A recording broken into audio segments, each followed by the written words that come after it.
In the case of state Supreme Court judges and U.S. Supreme Court judges and U.S. federal court judges, the basic system is that the executive proposes and the legislature disposes. In this case, the case of Idaho, the governor of Idaho would propose a member of the Idaho Supreme Court, and the state Senate of Idaho would vote on it.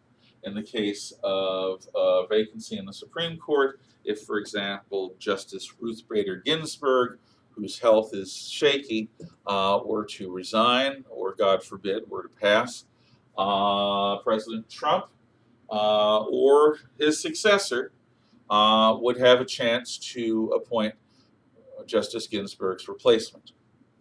And it doesn't just happen from the executive's proposal. The United States Senate would have to look at whoever President Trump or President Trump's replacement appointed, and the Senate Judiciary Committee would go through this process of vetting the person. This is supposed to be an apolitical process. As I've told you, since the 1980s, there have been strong tendencies in the United States Senate to pillory anyone who isn't a judicial activist on the left because of a fear of Roe v. Wade being next.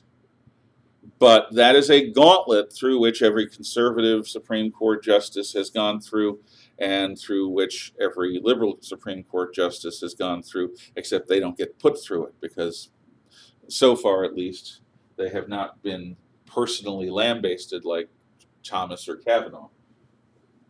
The executive proposes, the legislature disposes. Why? Because you don't want a president or a governor putting a bunch of ignorant cronies in the job of Supreme Court justice. You want people who are wise, have common sense, and are strong-willed without being stubborn. You want good people of judicial temperament.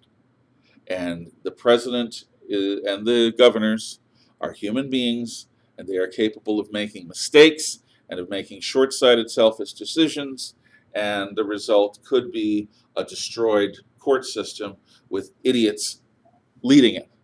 So to prevent that, that is why the Senate has the power to either say yes to a president's proposal or no, and make that no stick. Now, we've talked about judicial decision-making. I'm going to remind you here, a politician is going to make decisions based upon their calculation of how their decision will further their ideology and the interest groups that elected them and that support them. A politician ultimately is like a lawyer. They are an advocate. They are a warrior.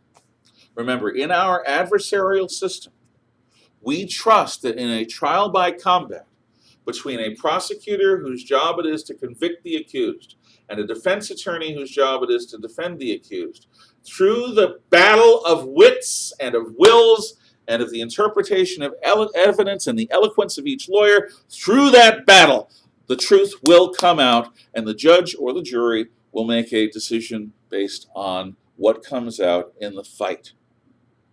So lawyers, whether they're prosecutors or defense attorneys, are ultimately champions. They are warriors who go into the ring and fight for their client or fight for the government trying to keep criminals off the streets.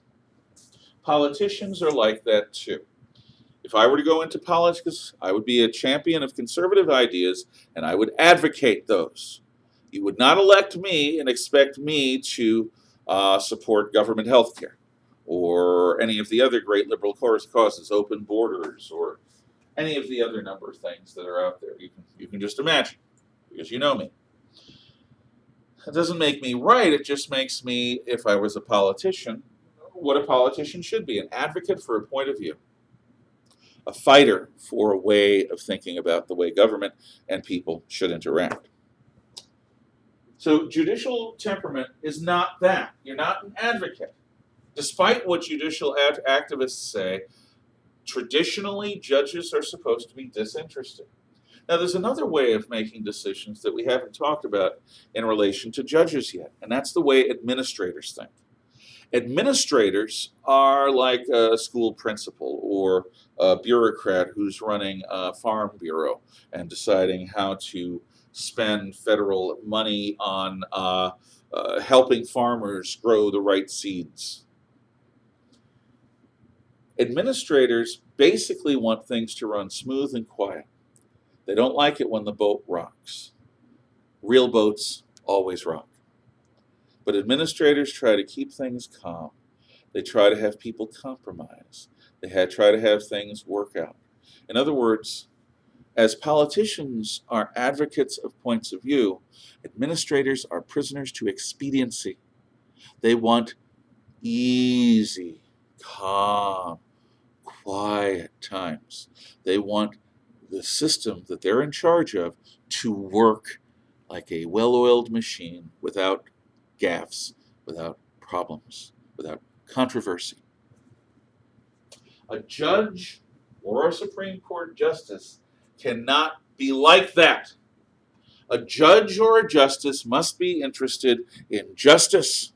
And if justice requires that a well-heeled system that everyone's comfortable with be ripped apart so that right and wrong can be examined clearly and a decision between right and wrong made blindly on the merits, then a judge or a justice has to have the willingness to rip apart the system in order to examine it, like dissecting a frog. So judges really are quite different from their political and their bureaucratic administrative peers. And that's where we will leave the first section from this week.